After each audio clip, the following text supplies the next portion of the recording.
Hello everyone, I am Khushboo Tak and welcome to all of you, आपका अपना channel शिक्षा mission. तो आज अपन कर रहे हैं वर्क पावर एनर्जी पे बेस्ड किस टाइप के न्यूमेरिकल क्वेश्चंस बन सकते हैं एयरफोर्स, एनडीए और नेवी के एग्जाम में। प्रीवियस लेक्चर में अपन ने कुछ क्वेश्चन डिस्कस किए थे, तो अभी अपन जो क्वेश्चन कर रहे हैं वो अपन कर रहे हैं आर्यन बुक पब्लिकेशन में से। तो जिसको भी डाउट है वो देख सकते हैं। स्टार्ट करते हैं नेक्स्ट क्वेश्चन से। A bullet fired in a horizontal direction which emerged in a wooden block if the block place on frictionless horizontal plane, then first option है only kinetic energy is conserved, second option only momentum is conserved, third option है only potential energy is conserved and fourth option है B and C। तो यहाँ पे अपन को बोल रहे हैं अपने पास में एक ब्लॉक है, उस ब्लॉक को अपन ने रखा है फ्रिक्शनलेस सरफेस पे। ये जो अपनी सरफेस है ये कैसी है? फ्रिक्शनलेस, मतलब यहाँ पे फ्रिक्शन एक्ट नहीं कर रहा है। यहाँ पे रख रखा है अपन ने एक ब्लॉक जिसका मास अपन ने ले लिया है m। अब मतलब ब्लॉक और सरफेस दोनों के बीच में फ्रिक्शन एक्ट नहीं कर रहा है। फ्रिक्शन क्या करता है? मोशन का अपोज करता है। अब यहाँ पे फ्रिक्शन एक्ट ही नहीं हो रहा है तो मोशन का अपोज होगा ही नहीं। अब यहाँ पे एक आती है बुलेट करती है इसको फायर, तो जैसे बुलेट इसको फायर करेगी तो ये ब्लॉक क्या करेगा? आगे की तरफ मूव करेगा, क्योंकि यहाँ पे फ्रिक्शन एक्ट नहीं कर रहा है। फ्रिक्शन क्या करता है? मोशन का अपोज करता है, गति को रोकता है। लेकिन यहाँ पे फ्रिक्शन एक्ट नहीं है तो यहाँ पे गति को रोकने वाला कोई भी नहीं है, तो ये ब्लॉक आगे की तरफ मूव करेगा। तो इस केस में अपन को बताना है कि कौन सी क्वांटिटी है वो कंजर्व रहेगी। तो only kinetic energy is conserve, तो अपन देख रहे हैं काइनेटिक एनर्जी कंजर्व नहीं है। पहले है ये रेस्ट कंडीशन में, फिर ये आ जाता है मोशन में। फिर देखते हैं only momentum is conserve. Third option है only potential energy is conserve and fourth option है बी एंड सी। तो पोटेंशियल एनर्जी तो यहाँ पे एक्ट ही नहीं हो रही है। सेकंड ऑप्शन अपन देखते हैं ओनली मोमेंटम इज कंजर्व। तो अपन पढ़ते हैं अगर कोई भी कोलिजन होता है, इलास्टिक कोलिजन या इन इलास्टिक कोलिजन, दोनों ही केस में मोमेंटम हमेशा कंजर्व रहता है। तो यहाँ पे ऑप्शन बी इज कंजर्व। यहाँ पे क्या कंजर्व रहेगा? मोमेंटम कंजर्व रहेगा।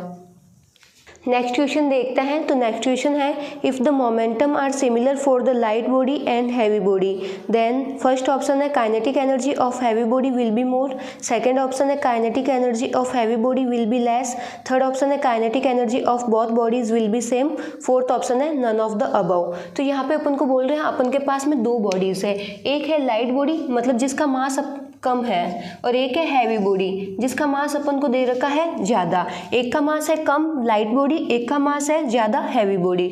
अब अपन को बता रहे दोनों का मोमेंटम सेम है, इसका मोमेंटम भी p है और इसका मोमेंटम भी p है। तो अब अपन को बताना है कि काइनेटिक एनर्जी में क्या इफेक्ट होगा। काइनेटिक एनर्जी हैवी बॉडी की ज़्यादा होगी, कम होगी या बराबर होगी। तो पहले तो अपन देखते हैं मोमेंटम और काइनेटिक एनर्जी में रिलेशन क्या होता है।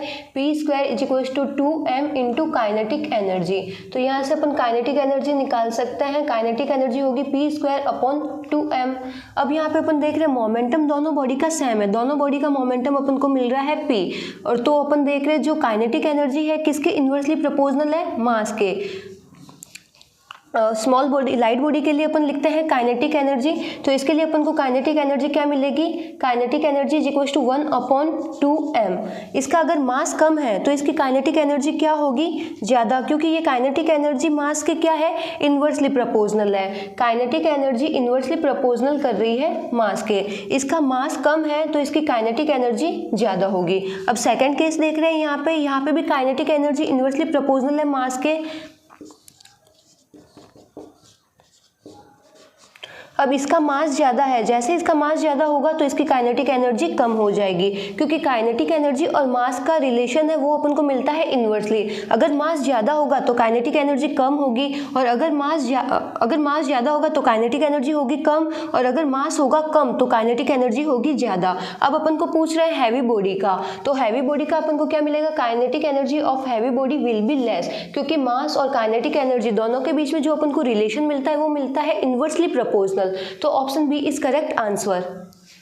नेक्स्ट क्वेश्चन देखते हैं। तो नेक्स्ट क्वेश्चन है slope of kinetic energy displacement curve for a dynamic particle is. First option है equal to acceleration of particle, second option है inversely proportional to the acceleration, third option है directly proportional to the acceleration and fourth option है none of the above. तो यहाँ पे अपन को बोल रहे हैं अपन के पास में एक डायनामिक पार्टिकल है, उसका अपन को स्लोप दे लेना है, और स्लोप किसके रेस्पेक्ट में लेना है? काइनेटिक एनर्जी और डिस्प्लेसमेंट। तो यहाँ पे अपन ड्रॉ करते हैं पहले।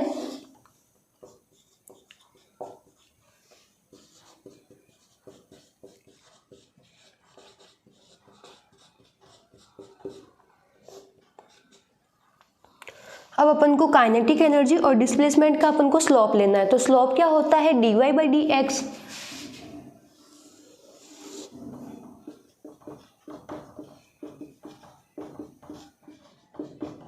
अब y एक्सिस पर अपन को क्या मिल रही है, काइनेटिक एनर्जी।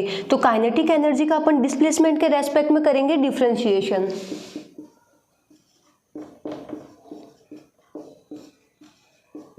तो ये अपन को मिल गया इस ग्राफ का स्लोप। स्लोप क्या है, काइनेटिक एनर्जी अपॉन डिस्प्लेसमेंट। इसका अपन को करना है डिफरेंशिएशन डिस्प्लेसमेंट की रेस्पेक्ट में। तो अपन लिखते हैं काइनेटिक एनर्जी का फॉर्मूला होता है 12mv²।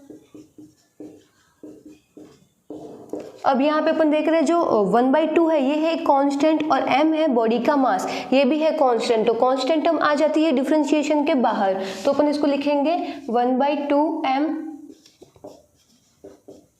अब यहाँ पे डिफरेंशिएशन किसका हो रहा है, वेलोसिटी का। वेलोसिटी के स्क्वायर का हो रहा है यहाँ पे डिफरेंशिएशन। तो डिफरेंशिएशन करने के बाद अपन को टर्म मिलती है 1/2m इंटू, अब इसका डिफरेंशिएशन आ जाएगा 2v dv/dx। जब अपन वेलोसिटी के स्क्वायर का डिफरेंशिएशन करते हैं तो अपन को ये टर्म मिलती है 2v dv/dx। अब अपन देखते हैं जो v dv/dx होता है वो बराबर होता है एक्सेलरेशन के। अब ये कैसा है अपन ये देखते हैं, a होता है dv/dt।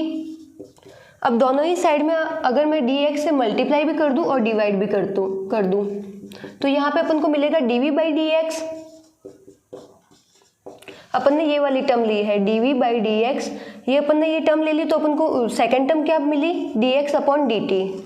अब dx/dt क्या है, डिस्प्लेसमेंट के रेस्पेक्ट में अपन डिस्प्लेसमेंट का अपन डिफरेंशिएशन कर रहे हैं टाइम के रेस्पेक्ट में। तो वेलोसिटी होती है v = dx/dt। तो यहाँ पे ये वाली टर्म अपन को मिल गई वेलोसिटी, और ये वाली टर्म इसको अपन एज इट इज लिख देंगे। तो ये अपन को मिला dv/dx। तो एक्सेलरेशन अपन को किसके बराबर मिला, a = v × dv/dx। अपन ने क्या किया, एक्सेलरेशन की टर्म होती है dv/dt, अपन ने इसको dx से मल्टीप्लाई किया और डिवाइड किया। फिर अपन ने ये वाली टर्म ले ली dv/dx, और सेकंड टर्म अपन को मिल गई dx/dt। dx/dt होता है वेलोसिटी, इसकी जगह अपन ने लिख दिया तो अपन को सेकंड टर्म मिली dv/dx। तो एक्सेलरेशन अपन को मिलता है v × dv/dx। अपन एक्सेलरेशन को इस फॉर्म में भी लिख सकते हैं। तो ये वाली चीज तो हो गई पूरी एक्सेलरेशन, 2 से 2 कैंसिल हो गया। तो यहाँ पे अपन के पास में बचा ma।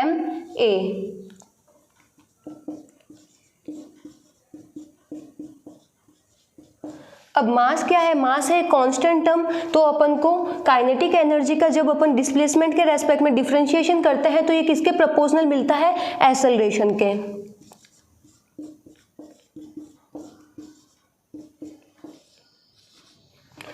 जब अपन इक्वल टू का ये साइन हटाएंगे तो यहाँ पे आएगा प्रोपोर्शनल का साइन, और m है यहाँ पे कांस्टेंट। तो एक्सेलरेशन जैसे जैसे एक्सेलरेशन चेंज होगा वैसे वैसे इसका स्लोप चेंज होगा। तो जो स्लोप है वो अपन को किसके प्रोपोर्शनल मिल रहा है, एक्सेलरेशन के। तो option C is correct, directly proportional to the acceleration. Next question देखते हैं। तो नेक्स्ट क्वेश्चन है, on collision of two ball at same temperature the conserve physical quantity is. First option है टेम्परेचर, सेकंड ऑप्शन है velocity, third option है kinetic energy, fourth option है momentum. तो अगर कोई भी कॉलिजन की बात करें, अगर इलास्टिक कॉलिजन या इनइलास्टिक कॉलिजन, अगर कोई भी कॉलिजन होगा तो उसमें मोमेंटम हमेशा कंजर्व रहता है। अब यहाँ पे अपन को पूछ रहे हैं क्या है, टेम्परेचर को अपन ने सेम कर रखा है और अपना एक कॉलिजन हो रहा है, तो इस टाइम कौन सी फिजिकल क्वांटिटी सेम रहेगी, तो मोमेंटम है, मोमेंटम हमेशा कंजर्व रहता है। अगर इलास्टिक कोलिजन होगा तो भी कंजर्व रहेगा, अगर इनइलास्टिक कोलिजन होगा तो भी कंजर्व रहेगा। तो मोमेंटम हमेशा कंजर्व रहता है। Option D is correct answer. Next question देखते हैं। तो नेक्स्ट क्वेश्चन है 1 HP equal to, option A है 246 वाट, ऑप्शन बी है 746 वाट, ऑप्शन सी है 146 वाट और ऑप्शन डी है 481 वाट। तो जो HP होती है वो यूनिट होती है पावर की। पावर को अपन मेजर करते हैं HP में और एक HP होता है 746 वाट के बराबर। तो यहाँ पे option B is correct answer. और बाकी के क्वेश्चन अपन करेंगे नेक्स्ट लेक्चर में। Thank you.